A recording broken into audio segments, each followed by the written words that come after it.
And I was left off last week, and I maybe have to go back a little bit to remind you. So we're talking about this whole concept of Miriam giving the Brit Milah, who did God really want to kill, and why it had to, what was so on and so forth. Um, and I left off, I think, if I didn't leave off exactly at this point, but I did begin, but I'll start with it anyway. It's a good stuff. And that is, if you recall, I told you that when God appears to Moshe, okay, to tell him at the burning bush that he has a mission for Moshe. Moshe, I want you to take your people, Bnei Israel, I want you to take the people of Israel out of Egypt. That's what he says to him. Now, a little before that, when we are told that God sort of realized the depth. I hate to say that, it's because God always knew it, but it's mentioned that he understood what's happening with Israel and he realized what it is. So it says there, Vayishma Elokim et nachalatam. It says that clearly God had seen. Oh, I should be giving this out. I'm sorry. You find it will be as soon as I give out these sheets that in the fourth source.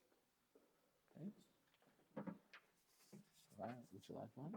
Okay. On the fourth source, good to see you. Here.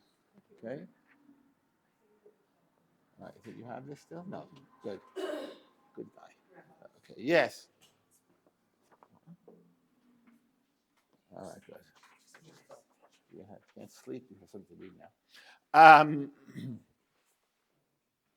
So there it says that before Moshe comes into to play at all in the Torah, the death of the first pharaoh of Paro happens, giving a little bit of time for the slaves to take a breath.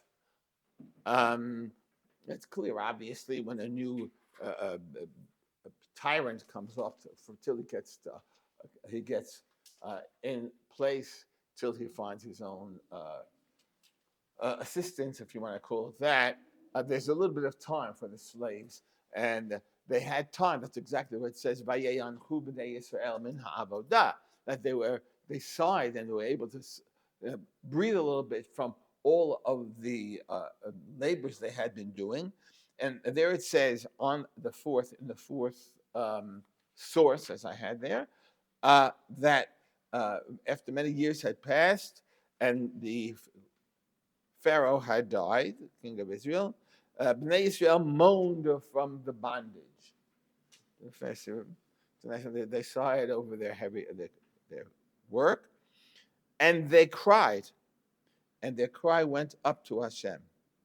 Hashem heard their groaning and remembered his covenant with Abraham, Yitzchak, and Yaakov. He saw the people of Israel and he took cognizance of them, which is a nice way of saying, he plans what he's going to do. A nice way of it.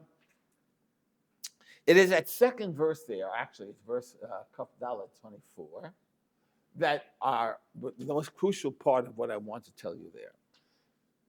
Here you see God has two basic reasons why he's going to help Bnei Israel. Hashem heard their groaning. He saw their pain. He saw their difficulties. He saw the terrible situation they were in. And anybody who sees, certainly God, who sees people suffering is going to save them. Doesn't matter who they are, right? And number two, we remembered the covenant with Abraham, Yitzchak, and Yaakov. So, as I pointed out last week, this is exactly the two reasons God has why he's going to save Israel. One, because they are victims and they need to be saved. They are suffering needlessly and too much. And two, because after all, I promised Abraham, Yitzchak, and Yaakov. I said it in Brit Ben Habatarim, and I repeated it after Abraham to Yitzchak and Yaakov that they would be taken out. So I have to respond to them. Okay? God's natural mercies on people, and his Brit Avot is what we call it, the covenant he made with our forefathers. And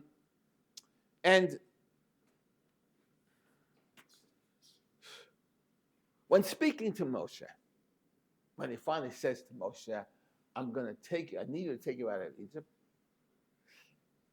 you'll see as I get to it, he never mentions Abraham, Yitzchak, and Yaakov. He never says that second reason. I made a deal with Abraham, Yitzchak, and Yaakov. That's a great grandfather. Let's go back. Moshe was the son of Amram, who was the son of Kehat, who was the son of Levi, who was the son of Yaakov. So those generations. And I made a promise to Yaakov and to Yitzchak and Abraham. And therefore, he doesn't say that, it seems, in the beginning. The first time we see any mention of the Brit of Abraham, Yitzchak, and Yaakov is not in Perek Gimel, but in Perek Vav, in the beginning of Parshat Va'era, where it says, Va'era el Abraham, el Yitzchak, el Yaakov, b'kel shakar, u'shmi Hashem lo nodati lehem, v'gam hakimoti et briti itam. There it says, I was let myself, I revealed myself to Abraham, Yitzchak, Yaakov, and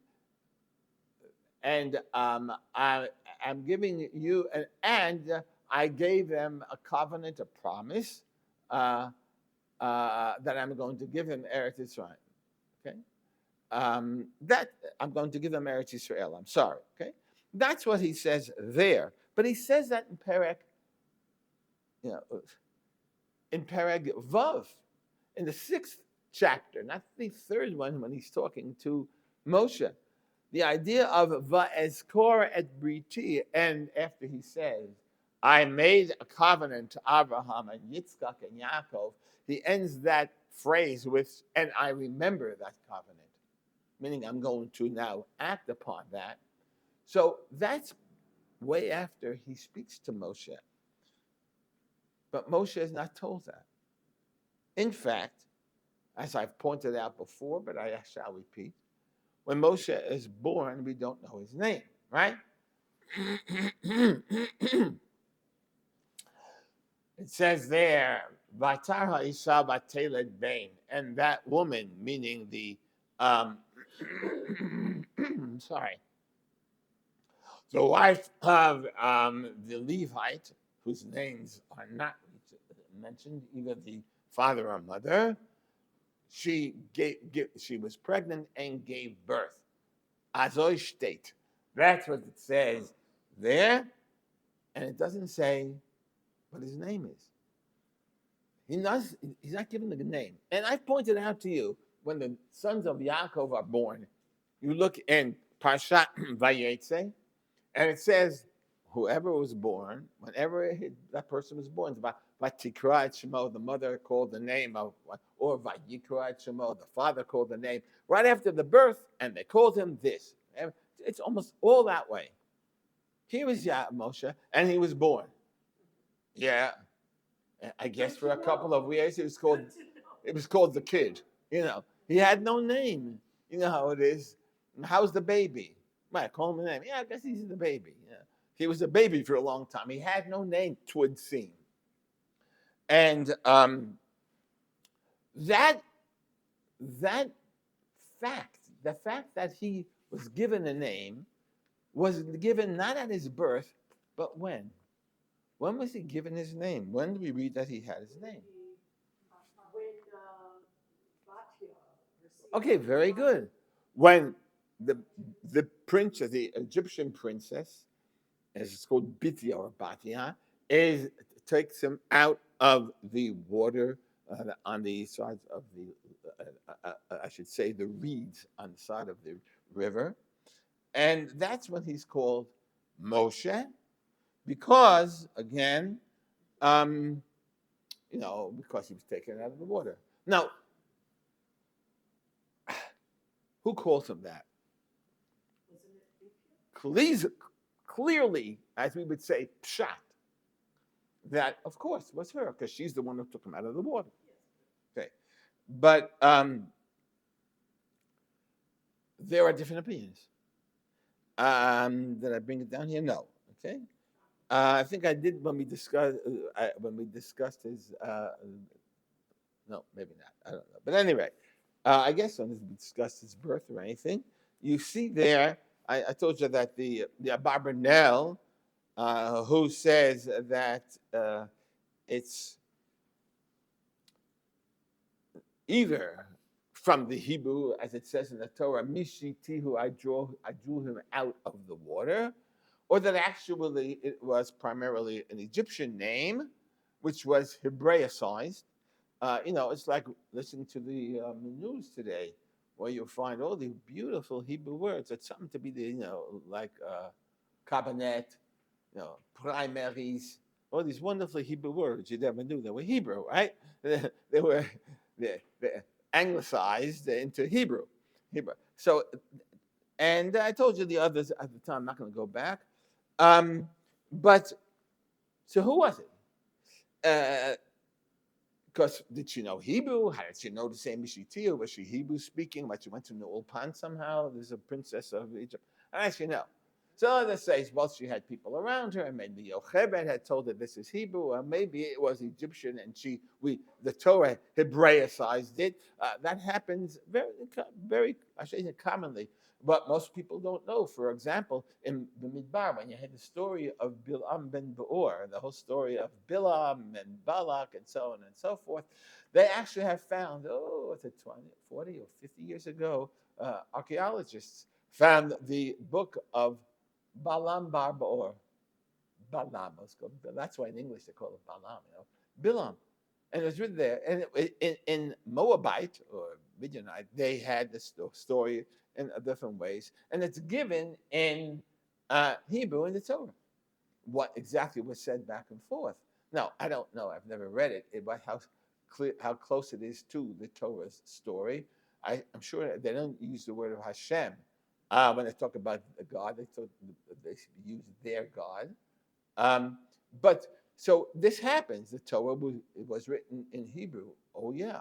So therefore, it is in Hebrew, although the language could have been at the time when they were talking to foreign nations, different nations. That's okay. That's okay.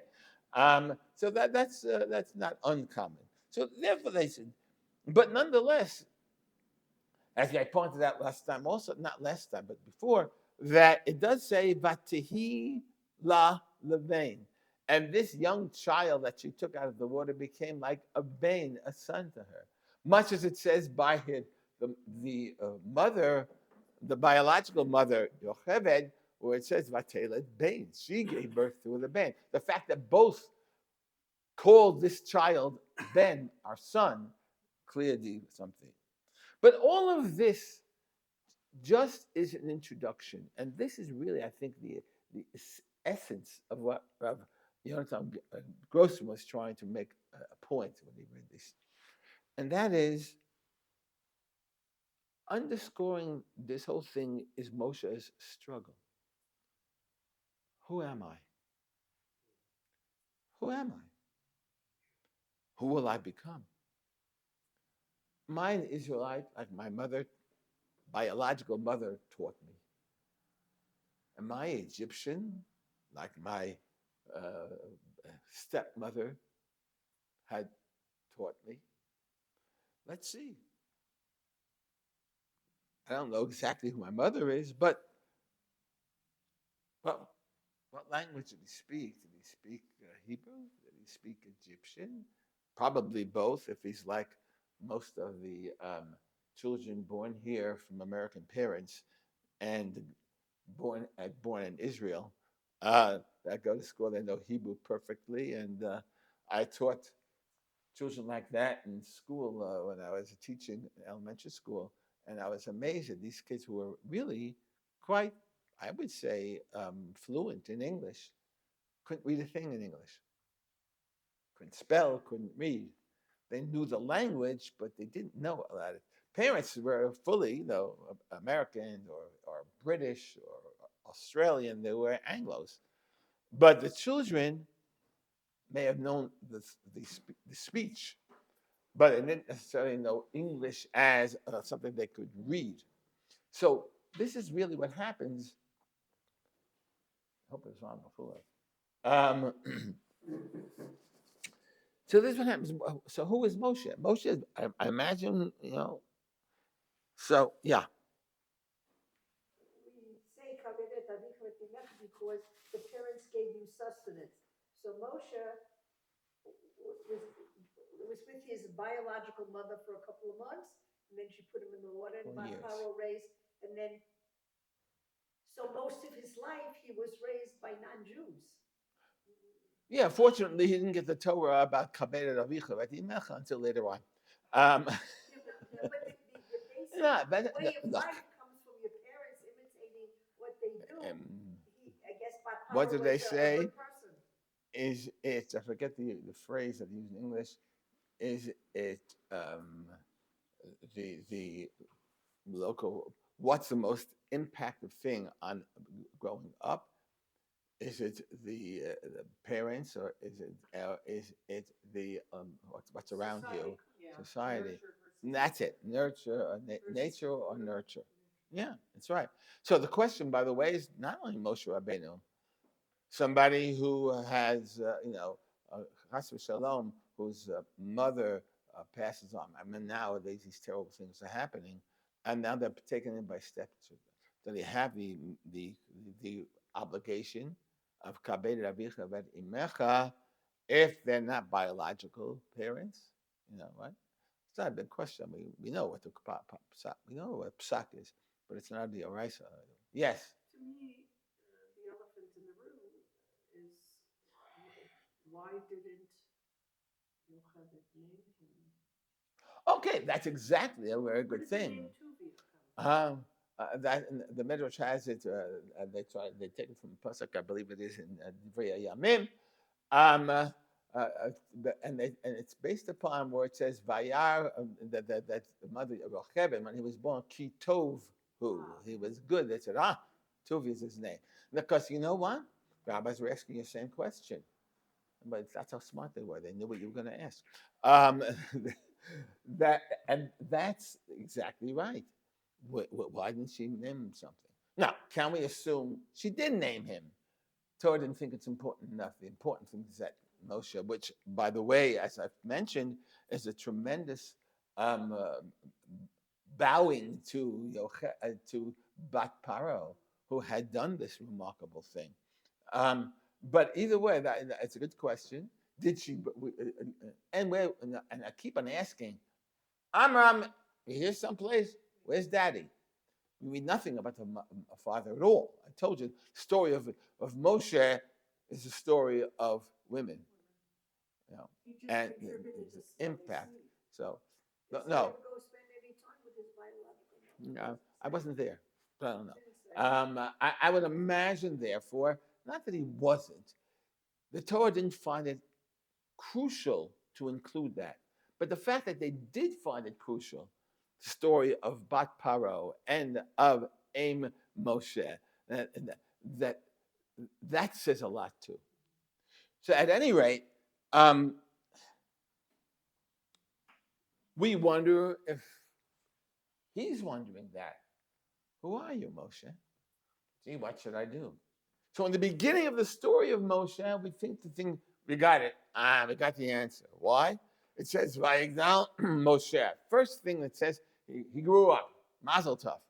Yeah, by mitzvah, I'm sure they had some chopped liver, had children. Yeah. He grew up.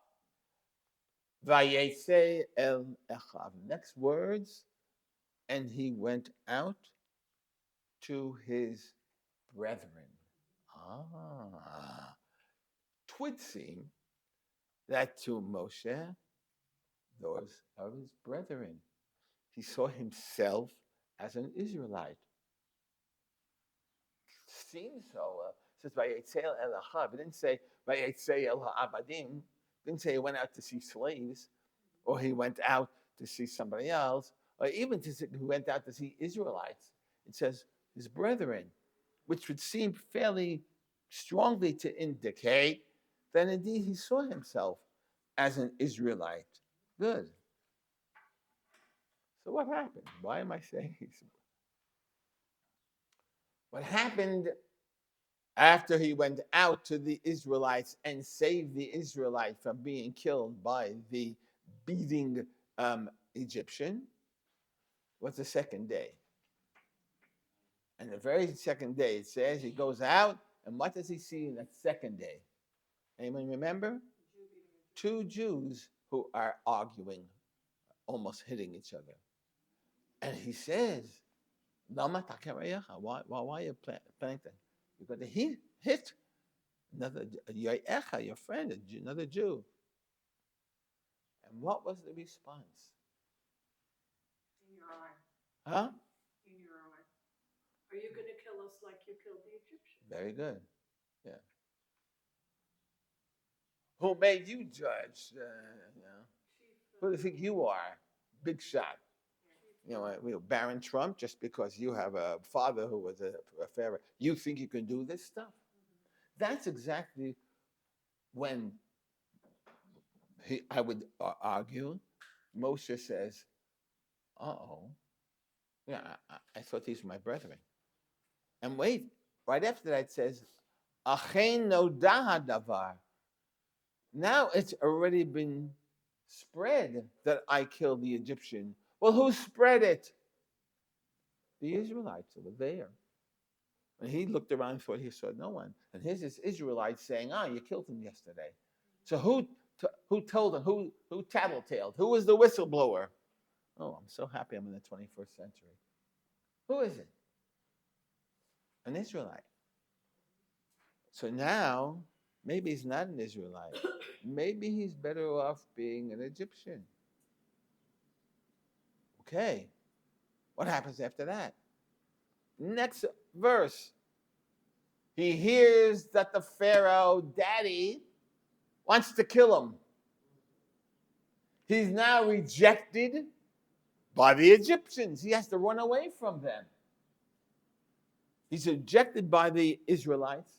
He's rejected by the Egyptians now. And he runs away to spend the rest of his life where? Where did he go? Midian. Maybe I'm a Midianite now. He's going to end up being a fluorescent light. Everything is you got an Israelite, a Midianite. And that's where he grows up to. We discussed how he's impacted by Midian too. He is impacted by that. That is the Moshe that's going to meet God at this burning bush. Beyond that, he's living in Midian now, rejected by Egyptians, rejected by his brethren, Israelites, living pretty nicely, if you like sheep, in Midian. He's a shepherd. He has a child with TORAH. So Tzippi and he have a first son. What does he name him? Gershom. You know why he's called Gershom? Ki ger hayiti be'eretz nochriya. I am a stranger, a foreigner in a foreign land. I was. What are we talking about? Moshe wasn't. Moshe's wife is not. Tzipporah? Yeah. Yeah, as far as I know. Jewish name. She makes a bris for her son. Well, the question is Tzipporah a Jewish name, or because she was called Tzipporah, we made it a Jewish name? Yeah. Yeah, but the Torah wasn't given, so Of course not. so nobody was Jewish. Exactly. Exactly. Think about. We'll talk about it. I'll talk about it. Think about it. But every one of Yaakov's sons, picked Beis Yaakov girls. Come on. They were living among and didn't Yitzchak say, "Go and get a wife from my family, from Rivka's family"? Were they Jewish? I mean, Lavan, Whitey, he wasn't a Jew. So we're talking about the ancient world. It's a different thing. Come on, it's not real. Huh? Who's the first Jew? Yitzchak. I mean, if I said that Jew, so it's Yehuda's son, of course. Judah, hence the name Jews. Right. Was born after the Torah was given? No, but you're asking me who was the first Jew. It's not. Jew was only given on later on in history when the Judeans, who actually, so they when the I should say the northern kingdom of of Samaria, they were exiled, and therefore I should say remaining here as the remnant of the Israelite tribe was just really primarily, I should say, Judea, and therefore they were regarded by the outsiders as Jews, as Judeans actually, which became Jews. That was later on, Roman times and so on. I don't know the first guy. I haven't met him. What do you want? Do we have the first person who was called Jew? I'm sure. The first anti-Semite called her a Jew. Yeah. When you're a convert, your parents are Sarah and Abraham. So that seems to me. Well, that's how they're called. Say that those people are Jewish. Fair. That you're part of the Abrahamic tribe. That's why even when you can get a Brit Milah as a Jew, from the Jew, it's the Lachnisol Bibrito Shel Abraham Avinu. Yeah. Wasn't Abraham's Brit the delineation of? Well, see, you're calling the term. You're calling the term. I know, but you're calling the term Jew, and I'm telling you, it's not a good term to use. Therefore, I use the term in those days Israelite, which means the same thing from the word Israel Yaakov.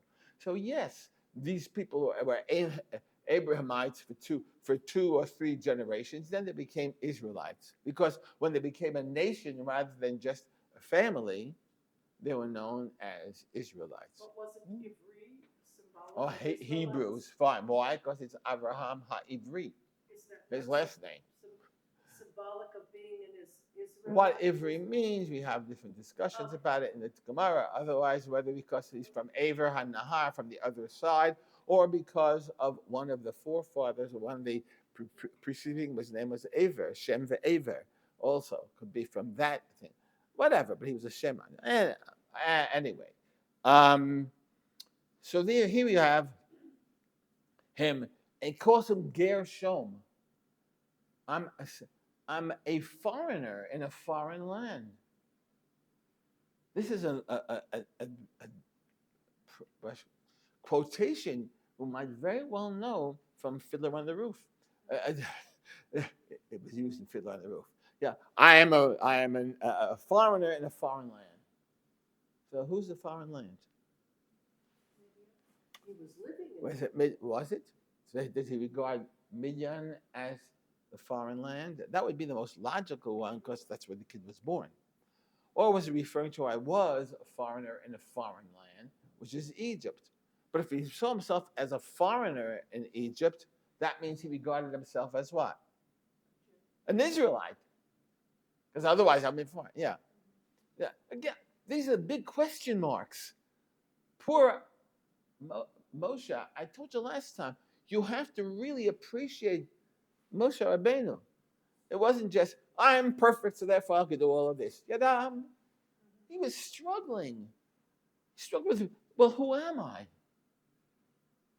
He was not something, thou shalt be a Jew. Ta-dam! God doesn't do that. And because he is struggling, because he's not sure, am I Israelite or anything, what do you think?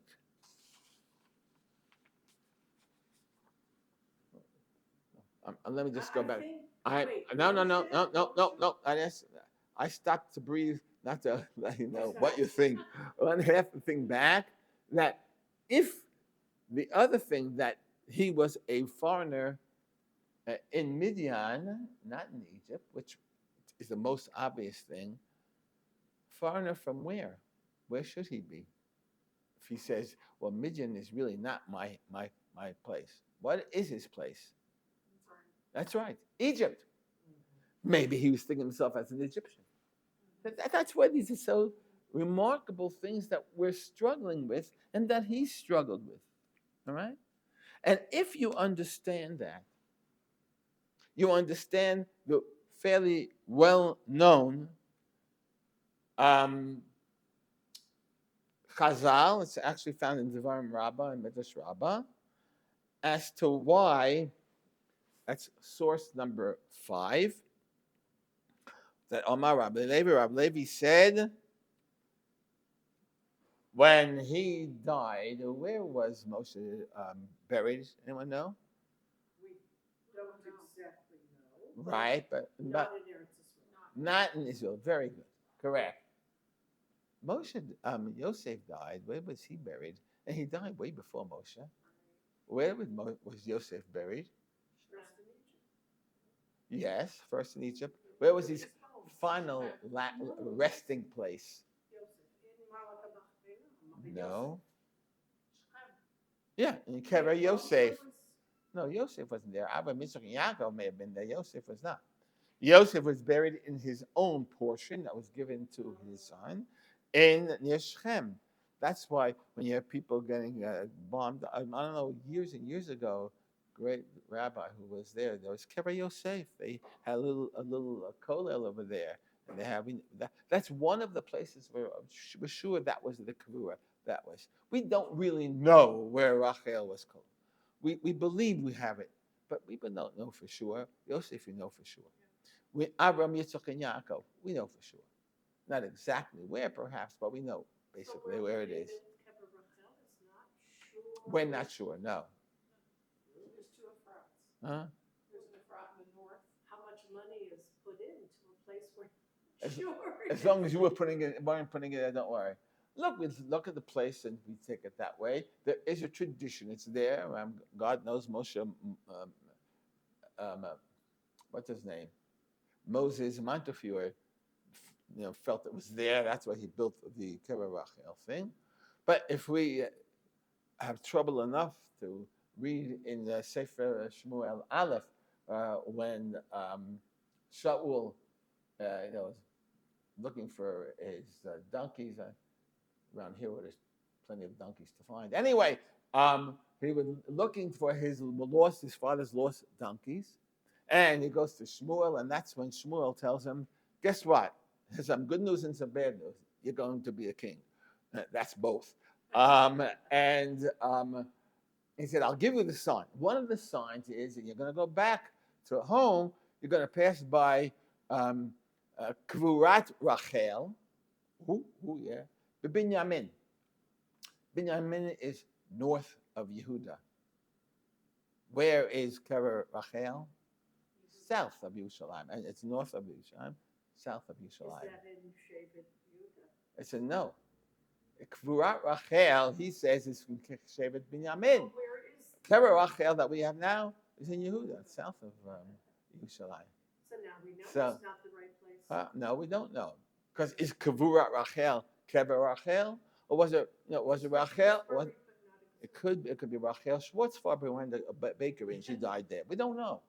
Yeah, so we near the bakery. The point is, we don't know what Kvurat Rachel Dafka means. That and archaeologists and others do debate that. And my point is, there are many places. A lot of these places that tell me, oh, this is Kever so and so, Kever Rab so and so. You don't know that. You think Rabbi Akiva is Rabbi Akiva's Kever? That was done by because of this great mystic, the Arizal, who went around and he said, this is where it is. And because the Arizal says, you don't mess around with the Arizal. If he says it, the assumption is we accept it. But we really don't know historically, archaeologically, that is where it is. In fact, it's important for me to confuse you more. They have, I think I told you this once, I was up in Tveria. So you have the Rambam's grave there. That we know because they took it out of Mitzrayim and put it there. And I have Kever Rabbi Akiva. And then down from there's Kever Rachel. And I saw this. I said, give me a break. And a third Kever Rachel. So my friend who was there, he loved it. He said, good one. This is Kever Rachel, the wife of Rabbi Akiva. But it says Kever Rachel, so you know what it is. Right. Anyway. So there, in Devarim Rabbah, as I said, there it says that Moshe argued with God. He said, Hashem, Yosef's remains will enter the land. He'll be buried in the Holy Land. I will not. Well, I wasn't good enough. How come I'm not? So God answered him. God answered, your own mouth did it for you. You see, when he came to, sorry, half a step. When Yosef was in jail and everything, he was known as Nar Ivri, uh, the, um, the attendant to the king Pharaoh, when he had to tell him that, oh, I had a young man who was imprisoned with me. He was a Nar Ivri. He was a Hebrew, and he was known to be a Hebrew. You know that from the first where he was. That was Yosef. He was a Hebrew, and he even says he was when Moshe is now accosted and meets the daughters of Yitro. And Yitro asks the father about how come you came back so early? Well, no traffic jam. You came back so early from the well? He said, yeah, because we were helped. A foreigner helped us. Who was it? He said, Ish Mitzri, an Egyptian helped us. Oh, and Chazal say, you defined yourself or others define you as an Egyptian, but Yosef defined himself as a Hebrew. He'll go to Eretz Israel. You will not. But you begin, why do I say this? Because when I'm telling you that Moshe was struggling with his very identity, and Chazal, whether directly or indirectly, are in fact saying, yes, that's true. Why was he known as an Egyptian? Oh, he was clothed that way, whatever, you know. What? Why? He didn't reveal what he was. Why wouldn't he if he's in Midian? He's in Midian. If he's in Midian, why should he say he's a Hebrew? So what? They don't care. He was in jail. Why should he? That's Yosef. Yosef What? said that he was a Hebrew. Moshe. To ask him when you see him. Because how many Hebrews were there? We're not talking about a nation. B'nai Israel, that they were a nation, is not told us until the book of Shemot opens up. At the time, he was part of a clan. He was known to be a group known as the Ivrim. And okay. I'm sorry, Malcolm, you're missing the point. The point is that whereas perhaps he'd be in trouble, perhaps not. Yosef said, I'm an Ivri. Moshe, who seemed to have been important, never say that I'm an Ivri or I'm an Israelite. He said, Mitzriya. Because he's afraid of being killed. Why would Moshe, living in Midian, afraid of being? He wasn't afraid of chasing away all the Midianite things. He didn't. Yeah, and maybe there was something in it with God. Yeah, you're making up things just because you want to try to figure out the simple pshat. That's what we do here. He did, whether he said it or whether he was recognized. He is an Egyptian. Yosef was known. He's a Hebrew. Yeah. Yes. Could be. But they knew him. He's the Hebrew, the Jew. He's the Jew boy, you know. And Moshe was not known as that. And that's what I'm saying here. That's the struggle he has. He himself doesn't know what he is. And you didn't know you're an Israelite, or you didn't feel like you wanted to let people know that. You Egyptian, you walked like an Egyptian. What's that? So I take myself back years. Not that I even knew what it was. But anyway, so that's it. And given all of this background of Moshe Rabbeinu, consider this. He was born to an Israelite, brought up by an Egyptian, rejected by the Israelites, pursued by the king of Egypt and therefore by Egyptians, taken in and marrying into the Midianites. Who am I? And now, finally, this is only to give you a reasoning. When God meets Moshe at the burning bush, he doesn't tell him, I am the God of your father, Abraham, Yitzchak, and Yaakov, because Moshe didn't really care about being, may not have big care. We don't know. So what if I'm Moshe, Abraham, Yitzchak, and Yaakov? I'm an Egyptian. I'm a Midianite. God understood the problem that he has, Moshe, and therefore he will not give that as an argument. What argument does he use to let a convinced Moshe, trying to convince Moshe, to take Bnei Israel out of Egypt? Not because they're Bnei Israel, not because they're your brethren, your achim. That's not what he gives him. What's the one? He gives one of the two reasons he had. What was that one of two? They're suffering. What does he think? Why is that for Moshe Rabbeinu a powerful thing to convince him? Because he was about Rachamim. He saved sheep that were Exactly. The whole stories that we read about Moshe before this, whether it's saving the Israelites, whether it is trying to make peace with the Israelites, whether to save the Midianites, whatever it is, that's who he is. He's a nice guy. He is someone who is caring about victims, caring about those who are suffering. Said God, that's a good thing to tell him. Well, isn't it interesting that it coincides with Parshat Mishpatim when you see your neighbor's donkey needs help him. I don't know which was his donkey, but either way, be nice to donkeys. Yeah. Well, isn't you said Bilam's name was Bilam Bar Bor? Ben Beor in Hebrew, and in Aramaic or whatever, or it was Moabite, it was Bar.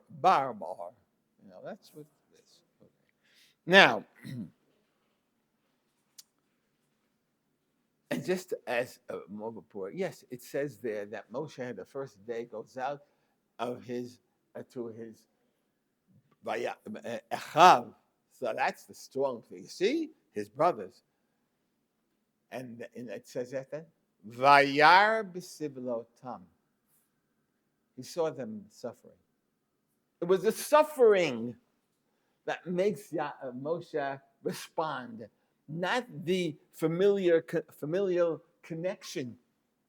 It's a powerful thing. Now understand Moshe and where he is at the time. That's why I get moved with it. I do get emotional, but I get emotional about everything. But look at this. Do you understand the greatness of this man? He struggled.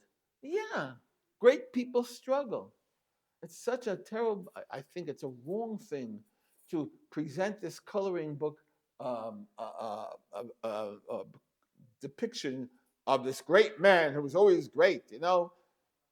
People who were born as a god is not part of our religion. Period. We believe in human beings being able to actually lift themselves up and to go through struggles. Not to say, well, you're God, that's okay. There are people who were born with definite missions God has for them, whether it's Yeshayahu or it says, "B'terem etzachar b'gem bet," and God said to Yeshayahu, before I even created you, I made you a Navi. I'm going to have you a Navi. Whether it's Yirmiyahu, but yes, he has them designated. Not everybody made it. We only know the ones who made it. Do we know how many people that God had missions for or had them, but they didn't carry it out or didn't were not capable of doing what they did? Then it's not included in the Tanakh, because the guys who failed that test wouldn't be included. We have the ones that are included. So understand that these are human beings who, yes, they therefore have struggles. It isn't that, well, because you were chosen by God. No sweats. You're doing everything you want. You're fine. And Moshe Rabbeinu had a tough time. Yaakov had an easy life. Come on. That's terrible. So what are we going to say? He wasn't chosen by God? God chose him to have a tough time. Avram had a very tough time. Yeah, so did the Jewish nation. You But know. a lot of people have Yeah. had a very Yes, I'm not saying that. It's a human thing. And when we see heroes, they aren't heroes because they were perfect from the beginning. They were heroes because they overcame their imperfections. That's nice. Should remember that, but I probably won't. Uh, they overcame their good news. Gravity is still working. That's a good one. Comic relief. Well, what's worse is that for some reason I didn't put down no pagination, as we would say. So if you find me going to the first page now or the last page, you'll know that's because not good. All right. So remind me when I get home. I gotta redo this in my computer and put pages on it. Okay, good, We'll have to remind you ahead of time. good. That's wrong. Good, good, good, good. All right. Um. All right. Fine. So there he is. By the way, in case you forgot, I'm still talking about the bris milah. This, I promise, this will eventually tie into this. Okay? You want to use that? No. I'm not finished yet. What are you running out already on me? What time is it? Don't pack it up. I got 5 minutes. I got five. No, I said it's falling down because this thing here. I said if I put like this, it won't fall down. So that is it. That is Moshe now struggling. And God chooses not to tell him, please go and help your brethren, B'nai Avraham, Yitzchak, and Yaakov. He doesn't even mention that. He said, go because they're suffering. And you, Vayar b'Sivil Otam, you're a man who wants to help people who are suffering. And then, as I told you, we find in the 6th Perek Vav, the beginning of Va'era, that God tells them all about Avraham, Yitzchak, and Yaakov and the Brit that he made with them, and I remember the Brit. So the question is, all right, I went from Perek Gimel to Perek Dal and Perek Hey, and Perek, what happened in between? If he is struggling in Perek Gimel, why in Perek Vav was God able to tell him that you are, I had a promise with Avraham, Yitzchak, and Yaakov, your forefathers? Why? Two things happen. And the two happenings happen to tie into one word, Vayifkeshehu. He meets him. God tells Moshe to go and, when Moshe reluctantly, as we see, really accepts, I don't know if I could say accepts the mission, but has to go on the mission. And he says, go, you'll go to your brother Aharon, okay? And indeed, he does that. And when he goes to Aharon, it says, "Vayifkeshehu b'hara Elokim vayishlach." They met at Hara Elokim, the same burning bush. You'll meet him here, and he kissed him. Moshe reunites with his brother. Wonder how long that was. It's the first time we read of Aharon in the Torah. We didn't even know he had a brother. We knew he had a sister who took him out, right? It doesn't mention Aharon. But when at the burning bush, God tells him, trying to convince him, you will go and you will meet with your brother Aharon, and he'll be very happy to see you. So he does go and he meets him. Vayifkeshehu means he meet him. He met up with him. Which And Which huh? Which What's that? Vayifkeshehu. That should be in Perek Daled. I believe so. Yes. It's on the page here. It's on the page here. No, it is not. I ran out of ink. No, I don't know. I just didn't put it down there. I believe it is in Perek. It's not Perek Daled. It is. That's not it. No, that's actually that's not exactly what I'm talking about. But that proves it proves that it is in Perek. It is after these psukim. It's he does meet Aharon. So it is in Perek Daled, I believe, unless it's in Hay.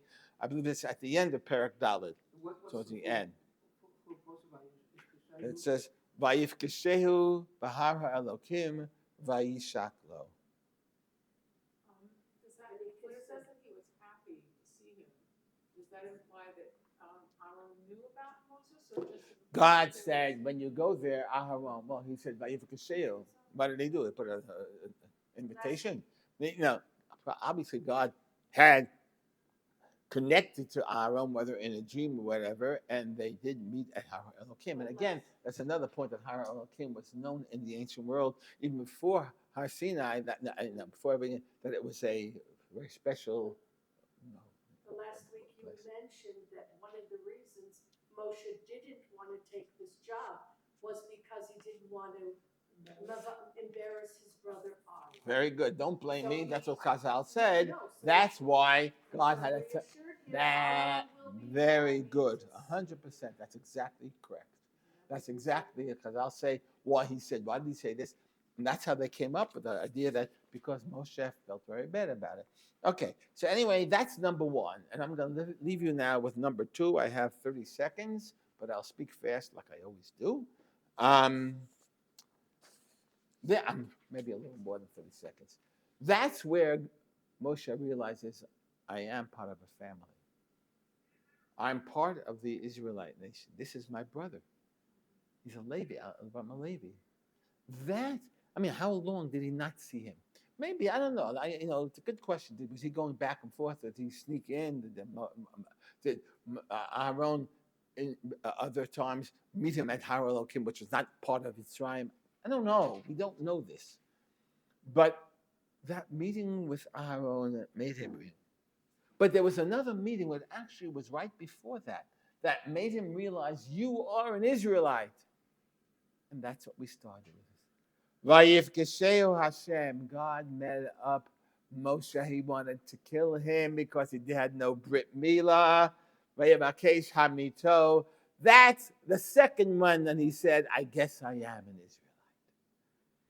I'll go through with that next time about that turnaround from Moshe, the Brit Milah, and why that was so significant for Moshe. And that becomes the realization that, I guess I'm a Jew. And Mr. Hashem, we're going to next time. I'm sorry he won't be here. I hope to be able to do it. Okay? Good. So his son had a bris before he did. No. As we said before, all of Shevet Levi had bris milah in Mitzrayim.